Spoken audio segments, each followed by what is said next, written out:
थोरै मात्रै चिल्लो चिसो भयो भने मुटुको छेउमा दुख्छ भन्नुहुन्छ। प्रेसर पनि हाई छ। कुन प्रोडक्ट दिनुहुन्छ सर? यो योगा मेडिटेसन कुन गर्दा बेस्ट हुन्छ होला भन्नुभएको छ। अब कम्प्लिकेटेड केस हो। उहाँलाई एकताली मलाई भेट्नै भन्न पर्ला, किनकि एउटा अवस्था रहन्छ, एउटा अवस्थाको उपचार गर्दा अर्को अवस्थालाई हानि हुने हो कि त्यस्तो पनि हामीले ख्याल राख्नुपर्ने हुन्छ।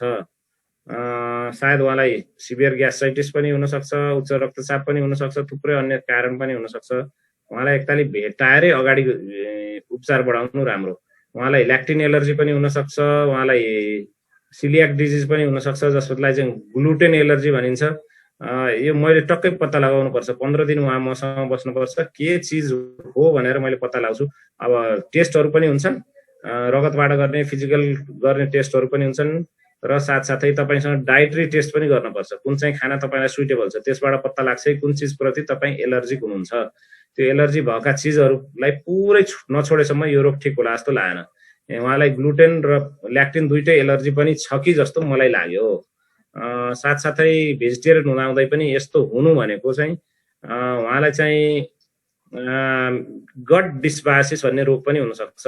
आन्द्रामा ब्याक्टेरियाहरू परिवर्तन भएको त्यस्तो हो भने अझै 15 दिनले नपुगेर मलाई 2 महिना पनि दिन पर्ने हुनसक्छ।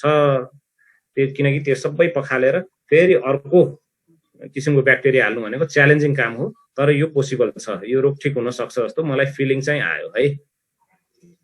अर्को प्रश्न भन्नुभएको छ, डेली टोयलेट नआए पनि के भन्नुभएको, डेली टोयलेट आए पनि कन्स्टिपेसन हुन्छ। उहाँले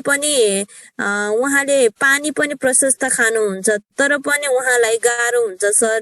यसको लागि कुन प्रोडक्ट खुवाउँदा राम्रो हुन्छ भन्नुभएको छ। फ्रुट फाइबर र स्ट्रङ लिभ यो दुईटाले मिराकल गर्छ उहाँलाई है। Fruit fiber strong liv use गर्नुस्, मिराकल हुन्छ। साथसाथै तपाईले डिटोक्सिवन पनि दिन सक्नुहुन्छ है। अर्को प्रश्न एकजना रमेश पुरी सरको चाहिँ अघि क्वेसन आइसकेको हो, बट सरकोमा चाहिँ नेट गएर चाहिँ सुन्नु भएन अरे। उहाँले चाहिँ के भन्नुभएको छ भने मुखको घाउ आउनुको कारणले हो, यसलाई कसरी ट्रिटमेन्ट गर्न सकिन्छ भनेर अघि नै क्वेसन सोध्नु भएको थियो। यसको एन्सर पनि दिइसक्यो। सरले चाहिँ सुन्नु भएन अरे, नेट प्रब्लम भएर भन्नुभएको छ सर। पेट र आन्द्राको समस्याले पनि मुखमा आउन सक्छ घाउहरू। ग्यास्ट्रिकले पनि हुनसक्छ, रिफ्लक्स ओसोफेजाइटिस जीआरडी भन्ने रोगले पनि हुनसक्छ, क्यान्सर ट्युमरले पनि हुनसक्छ। सबैभन्दा फ्रिक्वेन्ट नेपालमा हुने कारण चाहिँ भिटामिनको कमी, ए र बी कम्प्लेक्स, फोर्टिप्लेक्स एम भन्ने भिटामिन सप्लिमेन्ट तपाईँले लिन सक्नुहुन्छ। फाइबर, फ्रुट फाइबर तपाईँले लिन सक्नुहुन्छ, डिटोक्सिवन लिन सक्नुहुन्छ। यो पूर्ण रूपमा ठिक हुनुपर्छ। अनि पछि चाहिँ तपाईँले ओमोरिङ्गा बिचबिचमा लिइरहनुपर्छ। यो चाहिँ भिटामिनकै कमीले हुनसक्छ। यदि यति गर्दा 95% भन्दा बढी रोगहरू ठिक हुन्छन् मुखमा घाउ आउने। यदि त्यसले 2 महिनाभित्र ठिक भएन यति चिज गर्दाखेरि पनि फोर्टिप्लेक्स एम, ओमोरिङ्गा है, डिटोक्सिवन आदि इत्यादि यो औषधि सप्लिमेन्टले पनि टोटल फाइबर के अरे फ्रुट फाइबर यसले गर्दा पनि ठिक भएन भने 2 महिनामा म कहाँ आउनु पर्ने हुन्छ। तर 95 भन्दा बढी % केस चाहिँ यति उपायले पूर्णतया ठिक हुनुपर्छ। अर्को प्रश्न छ 100 मा मुख बारे, यहाँ खतरा क्वेसन छ। 100 मा मुख बारे मजाले एक्सरसाइज गर्दा अनि सप्लिमेन्ट मजाले खाँदा सर कति पर्सेन्ट सम्मको बिरामीलाई निको बनाउँछ सर, बनाउन सकिन्छ सर पाइल्सको बिरामीलाई भन्नुभएको छ। 100% मा चाहिँ 99.99% लाई ठिक गर्न सकिन्छ जस्तो लाग्छ मलाई पाइल्सको बिरामीहरू। मेरो अनुभवमा 99.99% बिरामी ठिक हुन्छन् पाइल्सको। यो पाइल्स रोगै होइन कि आफैले पैदा गरेको चिज हो। मेरो ख्यालमा यति गर्नु भने सम्पूर्णतया ठिक हुन्छ। अर्को प्रश्न ओटाइटिस सम्बन्धी छ। एकजना भाइको सानो हुँदा कान पाकेको थियो बट लङ टाइमदेखि नै पाकेको थिएन अनि त्यही नि आजभोलि कानमा केही न मेरो के भयो भने नेटवर्क भयो सर केही कहाँ पुगेको थिएँ म सर म फेरि सुरुदेखि भने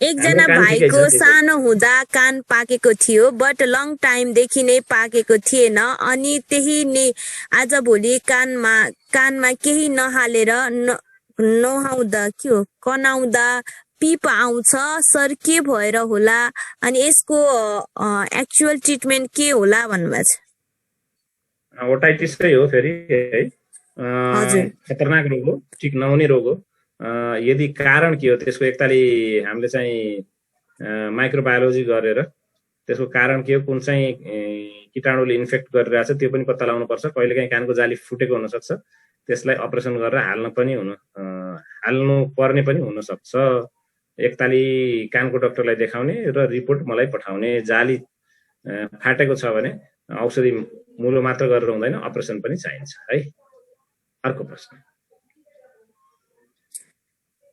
एकजना म्यामले सोध्नु भएको छ मेरो मम्मीको ढाड दुख्छ रे डाक्टरलाई चेक गराउँदा घरि हड्डी खिएको छ भन्नु भएको छ एज चाहिँ 46 हो र मर्निङ र नाइटमा चाहिँ अलि बडी दुख्छ रे के गर्दा ठिक होला भन्नुभएको छ मर्निङ र नाइटमा दुख्छ भने खतराको घन्टी हो उहाँको वेट घट्दै गएको छैन भोक लाग्छ कि लाग्दैन यदि भोक पनि घटेको छ भने त्यो अझै खतराको घन्टी हो ज्वरो आस्तो हुन्छ हल्का राइज अफ टेम्परेचर छ भने त्यो अर्को खतराको घन्टी हो त्यही भएर यो राति दुख्ने भनेको राम्रो चिज होइन यो खतराको आफैमा रेड फ्ल्याग भन्छौँ हामीले चाहिँ विशेषज्ञलाई तुरुन्त गएर भेट्ने भन्नाले मलाई आएर तुरुन्त भेट्न पर्यो अर्को प्रश्न एकजना सरले आज लास्ट दिन हो सर हाम्रो तालिम लिएको भन्नुभएको छ होइन लास्ट दिन त हिजो हो आज बोनस दिएको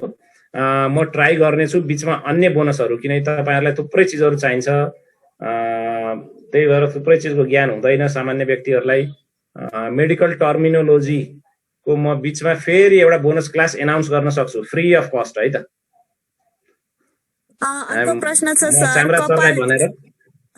म साम्राज सरलाई भनेर बिचमा कुनै दिन यसो फुर्सद भएको दिन फेरि अर्को बोनस क्लास दिन सक्छु है त्यही भएर व्हाट्सएप ग्रुप चाहिँ नछोड्नु होला हजुर भन्नुहोस् सर अर्को छ के भन्नुभएको छ भने कपाल झर्ने र चाया धेरै पर्ने गर्छ यो के कारणले होला सर अनि यो कुन प्रोडक्ट दिँदा ठिक हुन्छ भन्नुभएको छ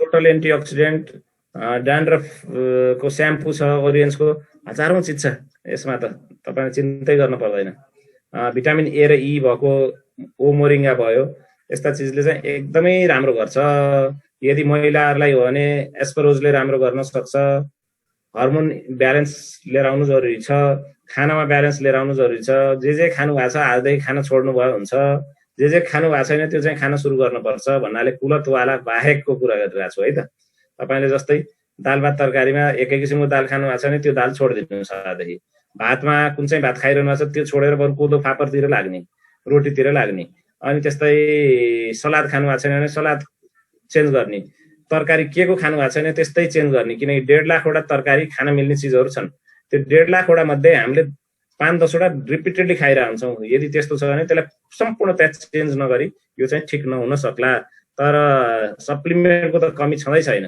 हामीसँग स्याम्पूदेखि ओरियन्सको स्याम्पूदेखि खाने भिटामिनहरूसम्म छन् जसलाई चाहिँ तपाईले सम्पूर्णतया युज गर्न सक्नुहुन्छ यो चाहिँ सम्पूर्णतया ठिक हुने समस्या हो जस्तो मलाई फिलिङ आयो अर्को प्रश्न छ 25 इयर्सको दिदीको कम्मरबाट तल बसेर उठ्न खोज्दा जाम हुन्छ चलाउन पनि नसक्ने हुन्छ र उठ्दाखेरि घुँडा टेकेर उहाँ अरू कुनै सपोर्टको हेल्पले मात्रै उठ्न सक्नुहुन्छ र हिँड्दा कति के भन्नु खञ्चङ सर यसको नेचुरल ट्रिटमेन्ट कसरी गर्न सकिन्छ होला भन्नुभएको छ ल हो, यो पनि रेड फ्ल्याग जस्तो देखियो। सम्पूर्ण समस्या रेड फ्ल्याग हो, खतराको घन्टी हो यो। 25 वर्षमा यो त हुनै हुँदैन। या त उहाँलाई जन्मजात केही रोग छ या केही खुस्किरहेछ, त्यो चाहिँ मैले पत्ता लगाएर सिकाएर पठाउनु पर्ने हुन्छ। एकतालि मलाई भेट्नै पर्ने भयो। यो चाहिँ खतराको घन्टी हो है। अर्को प्रश्न। सर क्वेसन सकियो अब। आहा कति राम्रो। 50 मिनटमा क्वेसन सकियो त। हामीसँग 10 मिनट बाँकी छ। प्रश्नहरू अब फेरि आउँदैछन्। अर्को एउटा क्वेसन आइपुग्यो। थाइराइड के कारणले हुन्छ र कसरी हुन्छ सर, यसको बारेमा जानकारी दिनु न सर। अनि कुन सप्लिमेन्ट खाँदाखेरि के अरे राम्रो हुन्छ भन्नुभयो होला।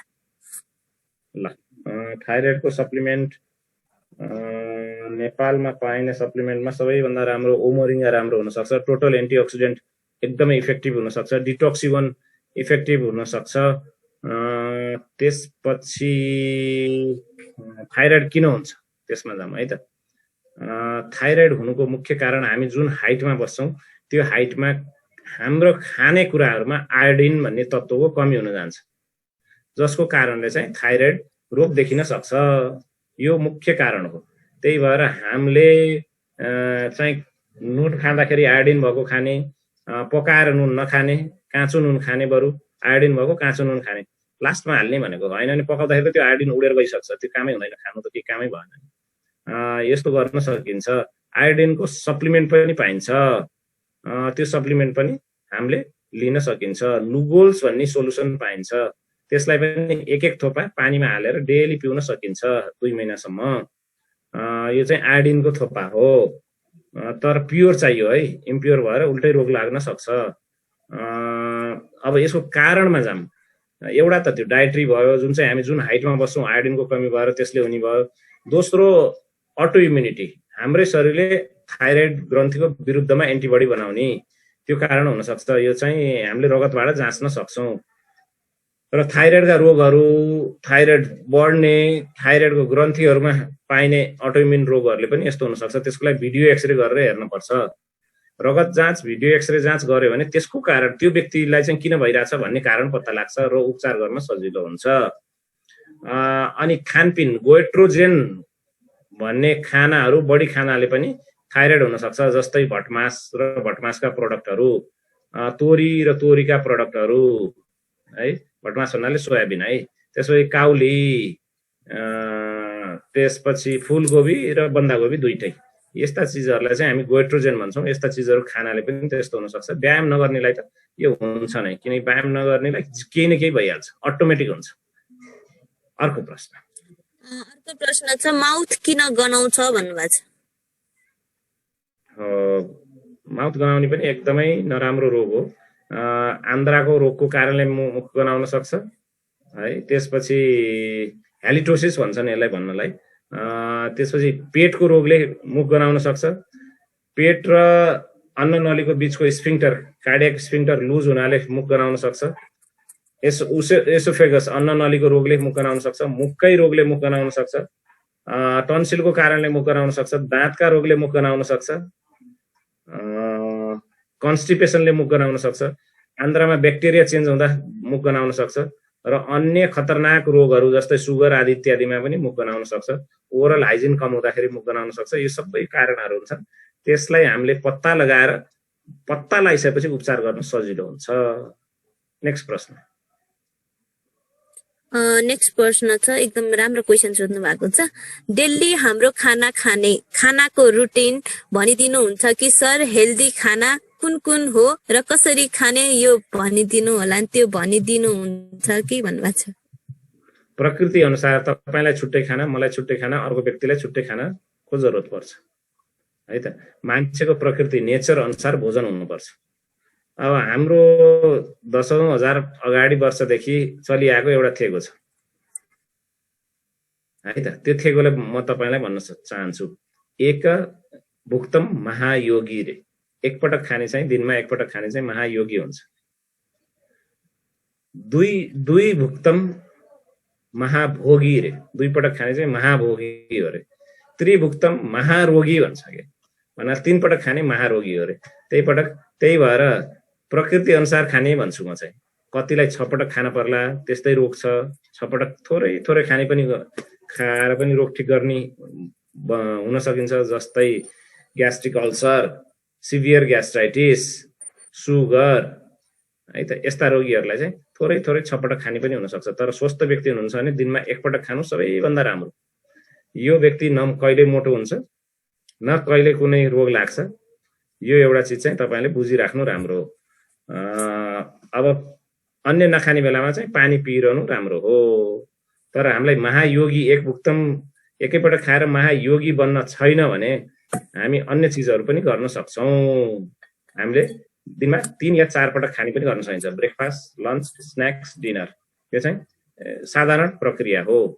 अब तपाईँको शरीर अनुसार थुप्रै चिज खाना हुन्छ, थुप्रै चिज खाना हुन्न। शरीर र मन अनुसार कसैलाई त्यही मासुले एकदम राम्रो गर्छ, खानै पर्ने हुन्छ भने कसैलाई मासु खानै हुँदैन, थुप्रैलाई मासु खानै हुँदैन है। अब उहाँको श्रम कस्तो छ, बडीको प्रकृति कस्तो छ, बुवा मायाले के गर्नुहुन्छ, उहाँले के काम गर्नुहुन्छ, थुप्रै चिज हामीले चाहिँ नेचर हेरेर खानाको निर्धारण गर्ने हो। उहाँले कुन भिटामिनको कमी हुनसक्छ, कुन मिनरलको कमी हुनसक्छ, कुन एन्टिअक्सिडेन्टको कमी हुनसक्छ, कुन रिस्क फ्याक्टर छ फ्यामिलीमा, फ्यामिली ट्रेट कस्तो छ, यस्तो हेरेर बल्ल खाना निर्धारण गर्ने हो। रगत के छ, रगतको रिपोर्ट कस्तो आउँछ, रगतको ब्लड ग्रुप के छ, यसबाट पनि खानाको निर्धारण हुनसक्छ। त्यही भएर तपाईँले भने जस्तो सजिलो छैन। तैपनि सरल शब्दमा भन्नुपर्दा सागपात, फलफुल, तरकारी, सलाद प्रशस्त मात्रामा खानुहोस्। सागपात, फलफुल, तरकारी, सलाद। दुधभन्दा दही खानुहोस्, दहीभन्दा मोही खानुहोस्।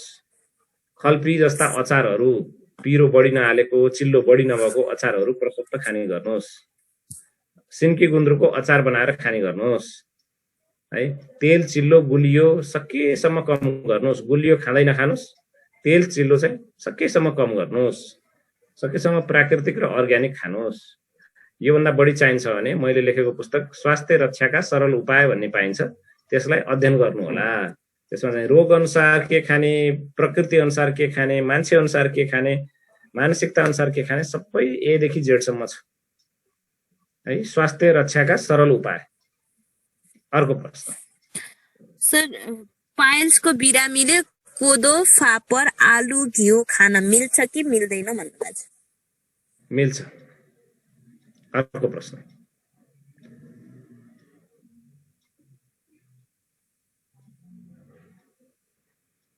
हेलो सर, सुन्नुभएको छैन? त्यति मात्र। जे प्रश्न सोध्नुभयो त्यति मात्र उत्तर दिए। पाइल्सको बिमारीले कोदो, फापर, आलु, घिउ खान मिल्छ कि मिल्दैन भन्नुभएको छ। त्यति मजाले मिल्छ। तर कति व्यक्तिलाई ल्याक्टिन एलर्जी हुनाले पाइल्स भए हुन्छ। ल्याक्टिन एलर्जी हुनेले आलु खान भएन। त्यही भएर यो प्रश्न अनुसार मैले उत्तर त दिएँ, तर त्यति उत्तर सरल चाहिँ छैन है। किन यदि ल्याक्टिन एलर्जी छ भने आलु खायो भने त त्यो जिन्दगीभरि कहिले पनि पाइल्स ठिक हुँदैन।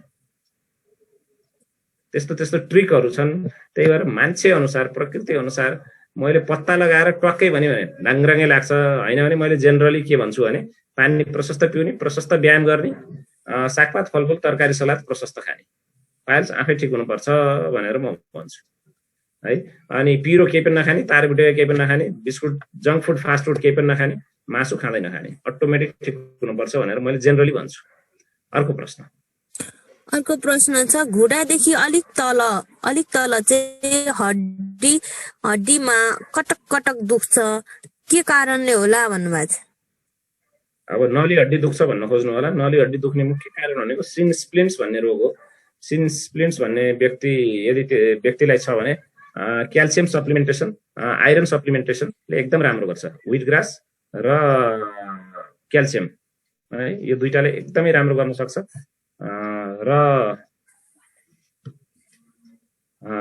र यस्तो व्यक्तिले एक्सेसिभ एक्सर्साइज गर्नुहुन्छ भने त्यसलाई चाहिँ कम गर्दै जानुपर्छ। स्ट्रेचिङ, एक्सर्साइज गर्नुभन्दा अगाडि स्ट्रेचिङ गर्ने र एक्सर्साइज गरिसकेपछि कुल डाउन गर्नुपर्छ। यदि नली हड्डी दुख्छ भने आइसिङ गर्नाले पनि एकदमै राम्रो हुन्छ। एक्सर्साइज पछि मजाले 15 मिनट आइसले मसाज गर्ने त्यो एरियामा। यो चाहिँ सिन स्प्लिन्ट्स अर्थात् घुँडा भन्दा तल नली हड्डी दुख्ने रोग हो। अब घुँडाको ठ्याक्कै तल टेन्डनमा दुख्छ भने त्यसको चाहिँ थुप्रै कारणहरू हुन्छ।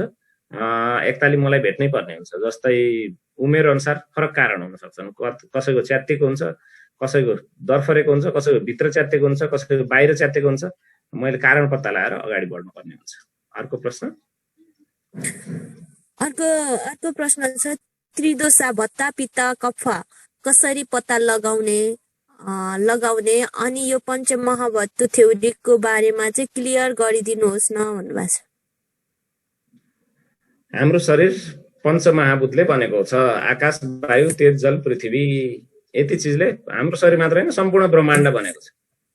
यति स्पष्ट हो, जुन चिजले ब्रह्माण्ड बनेको छ त्यही चिजले हामी नै बनेका छौँ।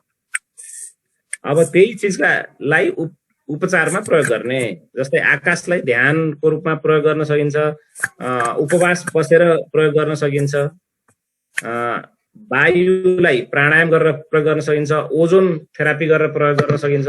यस्ता उपायहरू छन्। तेज भनेको इलेक्ट्रिसिटीलाई प्रयोग गर्न सकिन्छ, सनबाथ लिन सकिन्छ, सेक्न सकिन्छ। जल भनेको हाइड्रोथेरापी 3 फर्ममा, आइस, कोल्ड, हट र स्टिम 3 फर्ममा हाइड्रोथेरापी लिन सकिन्छ। पृथ्वी भनेको mud therapy, diet therapy, massage therapy लिन सकिन्छ। यस्ता जडीबुटी चिकित्सा लिन सकिन्छ। यसलाई चाहिँ यसरी विभक्त गरियो, पञ्चमहाभूतले बनाएको छ र पञ्चमहाभूतलाई उपचारको रूपमा प्रयोग गर्ने। यो चाहिँ पञ्चमहाभूत थ्योरी भयो। अब वात पित्त कफ भनेको चाहिँ हाम्रो शरीरका दोषहरू हुन्। यो दोषमा चाहिँ असन्तुलन आउँदा रोग लाग्छ। यसलाई चाहिँ मिनिमम अध्ययन गर्नलाई मिनिमम 18 महिनाको या त आयुर्वेदको कोर्स गर्न पर्यो या आयुर्वेदको डाक्टर बन्न पर्यो। अहिलेलाई हामीले के बुझौँ भने 3वटा दोषले हामी निर्माण भएका हुन्छौँ। त्यो 3वटा दोष एउटा ब्यालेन्समा रह्यो भने, तराजु ब्यालेन्समा रह्यो भने मजा हुन्छ नि।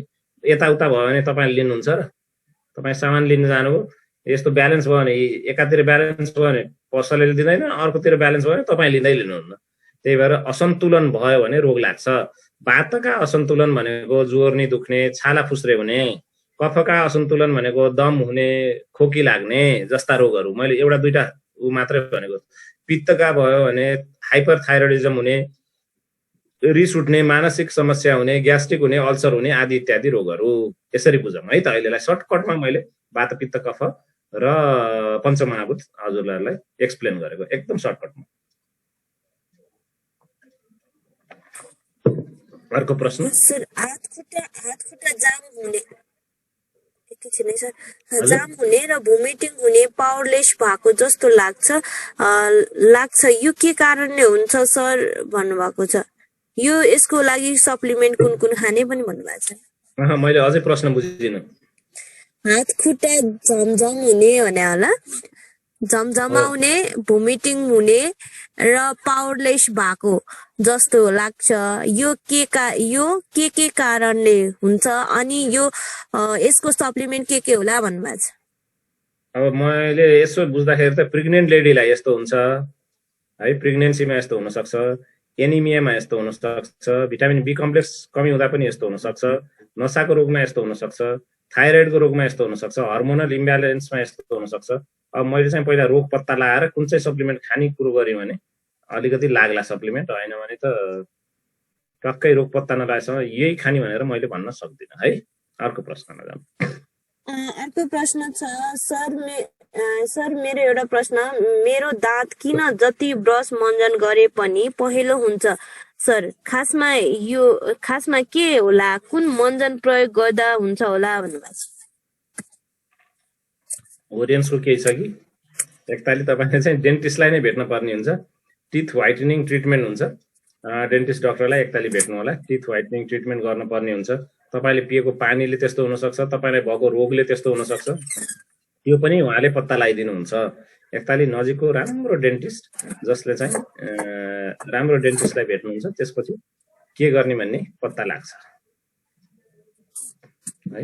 अर्को अघि कन्स्टिपेसन सम्बन्धी नै छ, कब्जियत कसरी हुन्छ सर र यसको लागि कुन प्रोडक्ट युज गर्न सकिन्छ भन्नुभएको छ। यो अघि नै पनि आइसकेछ हुन त। आइसक्यो। सबैभन्दा राम्रो फ्रुट फाइबर, डिटक्सी 1 पनि युज गर्न सक्नुहुन्छ।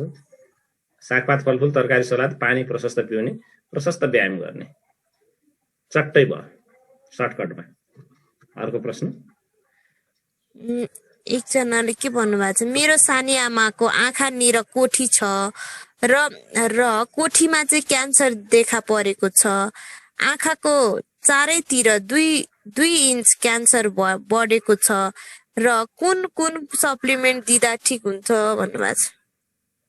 Wheat grass, ganoderma, ginseng total antioxidant use गर्न सक्नुहुन्छ। ठिक चाहिँ हुन्छ हुँदैन म भन्दिनँ। सप्लिमेन्ट चाहिँ यो युज गर्ने। अब यो क्यान्सर भइसकेको छ, सप्लिमेन्टले ठिक हुने कुरो भएन, त्यसको उपचार पनि जान पर्यो। उपवास चिकित्साले पनि राम्रो गर्न सक्छ, यी 4वटा सप्लिमेन्ट पनि एकदम राम्रो गर्न सक्छ। साथसाथै क्यान्सरको उपचार पनि साथसाथै गइरहनु जरुरी छ। अर्को प्रश्न। सर हजुरले लेख्नु भएको किताब कहाँ उपलब्ध हुन्छ भनेर पनि सोध्नु भएको छ। स्वास्थ्य रक्षाका सरल उपाय भन्ने पुस्तक चाहिँ पथिक फाउन्डेसन भन्ने ठाउँमा उपलब्ध छ। प्रायः बुक स्टोरहरूमा पनि उपलब्ध हुन सक्छ। पथिक फाउन्डेसन भनेर तपाईँले डायल गर्न सक्नुहुन्छ, त्यहाँ पनि उपलब्ध हुन सक्छ। अब बागबजार यो पुस्तकहरू पाइने ठाउँमा पनि उपलब्ध हुन सक्छ। यदि उपलब्ध भएन भने म एउटा नम्बर दिउँला अथवा मलाई मेसेज गर्नु होला, म कसैको नम्बर दिउँला, उहाँले उपलब्ध गराउन सक्नुहुन्छ। अर्को प्रश्न। हाम्रो अस्पतालहरूमा पनि उपलब्ध छ है। अर्को प्रश्न। हड्डीको जोर्नीहरू किन दुख्छ होला सर, अनि यसलाई के गर्न सकिन्छ भन्नुभएको छ। कारण पहिला पत्ता लगाऊँ। क्याल्सियम भिटामिन डी को कमीले पनि यस्तो हुन सक्छ। घामको कमीले हुन सक्छ, क्याल्सियमको कमीले हुन सक्छ, बाथरोगमा यस्तो हुन सक्छ, हड्डी खिँदा यस्तो हुन सक्छ।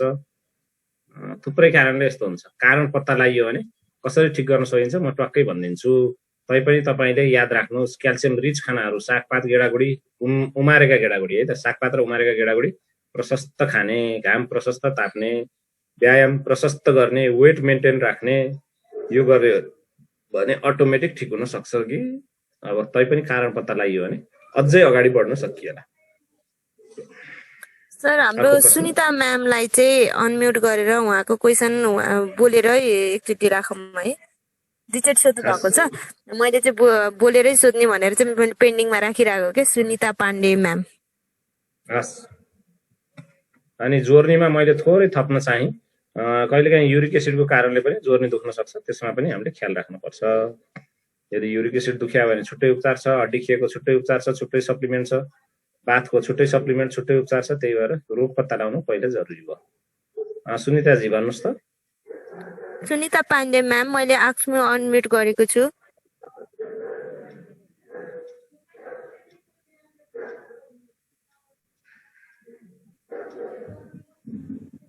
हेलो, नमस्ते सर। नमस्ते। हजुर, मेरो मम्मीलाई चाहिँ यो पेटको तल्लोपट्टि पुरै हुन्छ नि, मैले भनेको थिएँ, त्यहाँनिर पुरै गोला जस्तो कुद्छ, अन्त चाहिँ के कारणले होला भनेर नि सर। सिभियर ग्यास्ट्राइटिसमा त्यस्तो हुन सक्छ।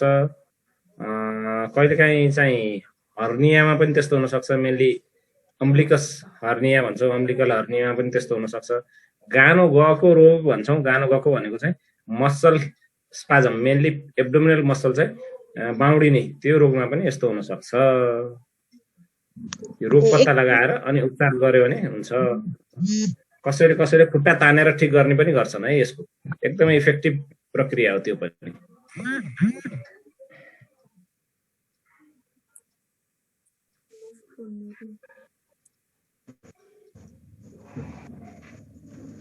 अर्को प्रश्न। सर अब सक्यो क्वेसन अहिलेसम्म चाहिँ। ठिक छ, अब आजलाई यति नै गरौँ र साथसाथै हामी यही ग्रुपमा रहिरहँ। म साम्राज्यजीसँग कुरो गर्छु, कुनै दिन मलाई फुर्सद भयो भने हामी नयाँ नयाँ चिज तपाईँलाई इन्ट्रोड्युस गर्दै जानेछौँ र सबै चिज हेल्थसँग रिलेटेड सबै चिज पढ्ने जान्ने हुनु जरुरी छ है। यदि तपाईँले जति जान्नु, हुन त मैले पनि सम्पूर्ण कुरो जानेको छैन। यो वर्ल्ड भनेको सम्पूर्ण कुरो जानेर जानिसक्नु पनि छैन। मृत्यु पर्यन्त हामीले सिकि नै रहने हो। तर हेल्थमा काम गर्दाखेरि, सप्लिमेन्टमा काम गर्दाखेरि थुप्रै चिज स्पष्ट रूपले जान्नु जरुरी छ। भोलि बिरामीले प्रश्न राख्न सक्नुहुन्छ। त्यही भएर अझै हामीले चाहिँ यसमा अझै पारखी बन्न सक्नुपर्छ, अझै एक्सपिरियन्स बन्न सक्नुपर्छ, अझै नलेजेबल बन्न सक्नुपर्छ। र यसको लागि हामीले चाहिँ बीचबीचमा फेरि रिभिजनहरू पनि गरिरहन्छौँ है। तपाईँलाई भएका प्रश्नहरू सोध्ने, तपाईँहरूको अब सकेसम्म तपाईँको एक्जाम लिएर मैले अझै यो सर्टिफिकेट दिन सके अझै काम लाग्थ्यो कि अझै मेहनत गर्नुहुन्थ्यो कि तपाईँहरूले, यस्तो पनि हाम्रो विचार छ। है। त्यही भएर हामीले बीचमा रिफ्रेसर ट्रेनिङ पनि गर्छौँ, कुनै कुनै दिन हामीले बोनस सेसन पनि फ्रीमा दिन सक्छौँ। साथसाथै सर हामीले एउटा ग्रुप बनाउने पनि सोचिरहेछौँ। लास्ट क्वेसन छ सर, मैले राखिहालेँ है। हुन्छ सर हड्डीको समस्या हुँदा खसीको मासु खानुहुन्छ कि हुँदैन भन्नुभएको छ। मान्छे स्वस्थ हुँदा पनि खसीको मासु खान हुँदैन है। मान्छे एकदमै स्वस्थ छ भने पनि खसीको मासु खान हुँदैन। खसीको मासु दुनियाँको सबैभन्दा नराम्रो मासु मध्येको एउटा हो। खसीको मासु पछि नराम्रो मासु भनेको ब्रोइलरको मासु है त। कुनै पनि रोगमा कुनै पनि अवस्थामा खसीको मासु खान हुँदैन। ल अर्को एउटा क्वेसनमा आयो फेरि, एकजना सानोदेखि नै दम रोगी हो, अहिले 18 इयर्सको जति भयो र प्रेग्नेन्सी छ, 9 मन्थको, 1 विक गाह्रो छ एन्ड 1 विक सन्चो हुन्छ र के सोलुसन सर भन्नुभएको छ। अब यो त 1 विक चाहिँ गाह्रो हुन्छ प्रेग्नेन्ट अरे, 1 विक फेरि सन्चो हुन्छ भन्नुभएको छ कि। एनिमियाले पनि यस्तो हुनसक्छ। अब यस्तो व्यक्ति 18 वर्षमा प्रेग्नेन्ट हुनुको कारण के थियो?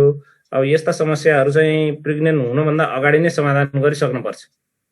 अब 9औं महिना त अब बच्चा जन्मिने बेला भयो, अब केही पनि समाधान गरेर हुँदैन है। बच्चा राम्ररी जन्मन दिने, बच्चा राम्ररी हुर्काउने, त्यसपछि फेरि समाधानमा लागौँला हामी है। किनकि हामी प्र्याक्टिकल पनि हुनुपर्छ कि थ्योरिटिकल रूपमा म यो पनि ठिक गर्छु उसलाई पनि ठिक गर्छु भनेर हुँदैन। हामी प्र्याक्टिकल एप्रोच पनि हामीसँग जरुरत पर्छ। बच्चालाई हुर्काउने पहिला, र बच्चा हुर्केपछि त्यसपछि कारण पत्ता लगाएर अगाडि बढ्ने। साथसाथै बच्चा जन्मिने बित्तिकै उहाँको चाहिँ मुटुको पनि एकताले टेस्ट गर्नु जरुरी हो। थुप्रै यो दमको चाहिँ कारण मुटु पनि हुनसक्छ है। अर्को प्रश्न सक्यो सर अब क्वेसन। ल त्यसो भए सबैलाई गुड नाइट, गुड इभिनिङ भन्दै म बिदा लिन्छु। त्यस्तो केही प्रश्नहरू भयो भने मलाई चाहिँ व्हाट्सएप ग्रुपमा राख्न सकिन्छ हैन। यो क्वेसन आउनु त जिन्दगीभरि आइरहन्छ, केही छैन। सर अब लास्ट एउटा क्वेसन राखौँ अनि त्यसपछि चाहिँ आजलाई बिदा हुनुहुन्छ। हुन्छ। 75 इयर्सको वर्ल्ड मेललाई हाइपोथाइरोइडिजम भएको छ, उहाँलाई हाम्रो सप्लिमेन्टबाट के दिन सकिन्छ भन्नुभएको छ। हाइपोथाइरोइडिजम अब हाइपोथाइरोइडिजम मात्र होइन, सबै चिजमा फाइदा गर्ने ओ मोरिङ्गा हो। ओ मोरिङ्गा दिन सक्नुहुन्छ। टोटल एन्टिअक्सिडेन्ट दिन सक्नुहुन्छ, मल्टिभिटामिनहरू दिन सक्नुहुन्छ, प्रोटिन सप्लिमेन्ट दिन सक्नुहुन्छ, त्यसपछि 7 वन्डर जुस दिन सक्नुहुन्छ। थुप्रै छ है। हामीसँग सप्लिमेन्टको कमी छैन। थाइरोइडलाई नै भनेर हामीले चाहिँ कुनै सप्लिमेन्ट बनाएको छ। सर अब चाहिँ सक्यो। ल सबैलाई गुड इभिनिङ भन्दै हामी फेरि भेट्ने, कुनै दिन बोनस फेरि सेसन लिएर हामी आउनेछौँ। त्यति भन्दै आजको लागि म चाहिँ बिदा लिन्छु। कुनै पनि समस्या छ भने मेरो नम्बर दिनु होला, व्हाट्सएप गर्न भन्नु होला। कतिले चाहिँ फोनै गरेर सताइरहेका हुन्छन्। अब फोन उठाउने कहाँ समय हुन्छ र? अनि फोन उठाए पनि मैले फेरि कस्तो छ भने मेरो बानी हस् हजुर भन्ने मात्रै हो। अब किनकि कुरा टुङ्ग्याउनु पर्ने हुन्छ, अनि त्यो हस् हजुरले त समाधान त आउँदैन। अनि त्यही भएर हजुरहरूले व्हाट्सएप, भाइबर, टेलिग्राममा मजाले मेसेज छोडिदिनु भयो भने जुन बेला फुर्सद छ त्यही बेला चेक गरेर म उत्तर दिन्छु है। यति भन्दै thank you so much sir.